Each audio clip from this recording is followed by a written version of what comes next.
two figures that meet them there at the tomb say, why do you seek the living among the dead? In other words, why were you coming here just expecting death? It's life. It's life that's waiting for you. And so what we celebrate today is exactly that God comes to us.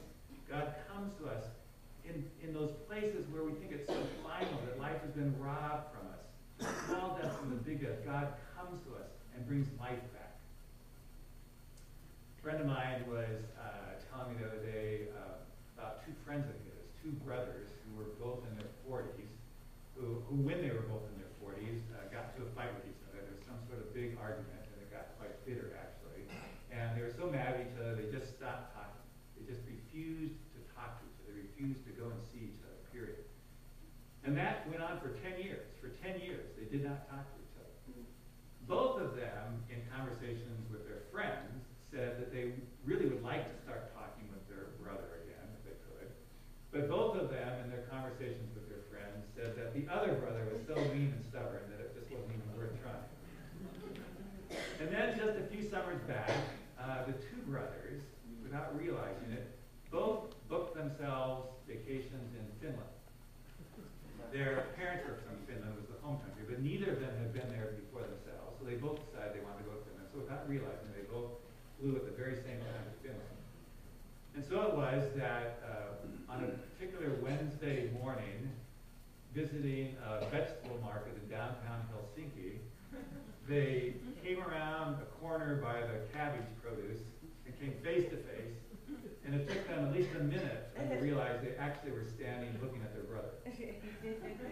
In the course of that minute of standing there, they somehow decided inside that if God could actually bring them together in a vegetable market in Helsinki, that maybe God could also help them start talking to each other again. So they started talking, and they're still talking. Death, separation, anguish, conflict. They seem so final, they seem so absolute, but they do not have power over us. It's God who has the power, and God works to bring life. It may not always take the course of going to Helsinki when God brings us life. It may not even be a direct solution to our problem, although we pray that it is, and God can work those miracles. When we're out of work, there can be new openings. Sometimes the solution God brings is still a solution, but different than we thought. Sometimes it takes the support of many people. Sometimes, even when we're not seeing a solution right away, what we're discovering that the new life that God brings is the wisdom inside, and the hope inside, the confidence inside, that we are still loved and cherished by God, even though we're going through a mess.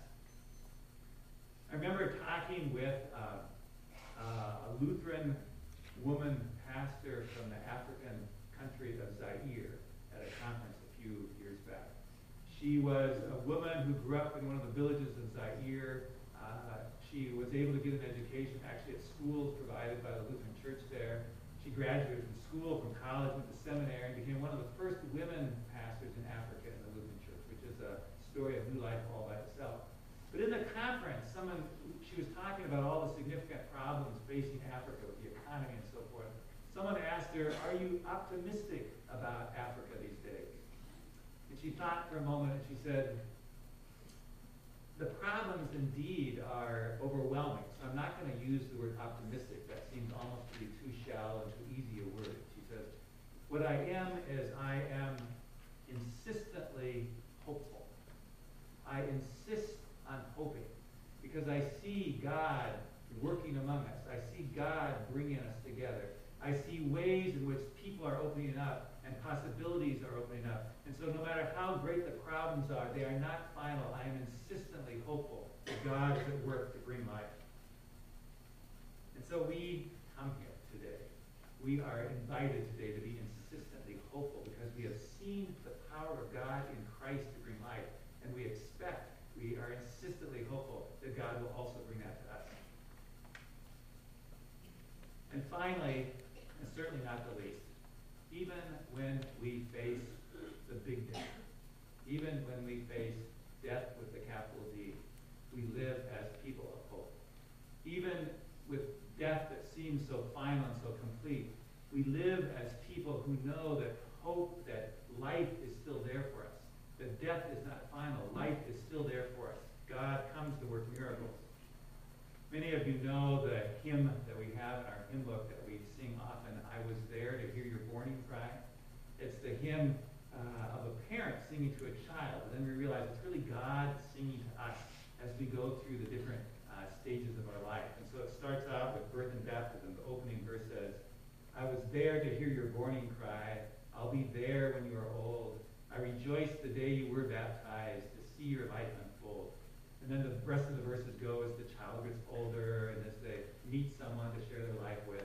And then the last verse comes to as the person is approaching the time of their death. And the last verse says, when the evening gently closes in and you shut your weary eyes, I'll be there as I have always been with just one more surprise. Easter is the celebration that God always has one more surprise for us. One more surprise of life. One more gift of a new day. Whether here or beyond, that God always has life, no matter where we're at, no matter how much we think that we're stuck. Easter is the celebration that just when we think that it's hopeless and our life is over, God is there with life. And so we come to dance our jig today. With the sun, with the mountains, with the oceans, we come to dance our jig today. With the peoples of Africa and Asia, with the new Pope in Rome, with the angels on the street corners, with those in our midst who are living their last days, with all of creation, we come to dance the jig because God comes to us this day with new life and new joy. For Christ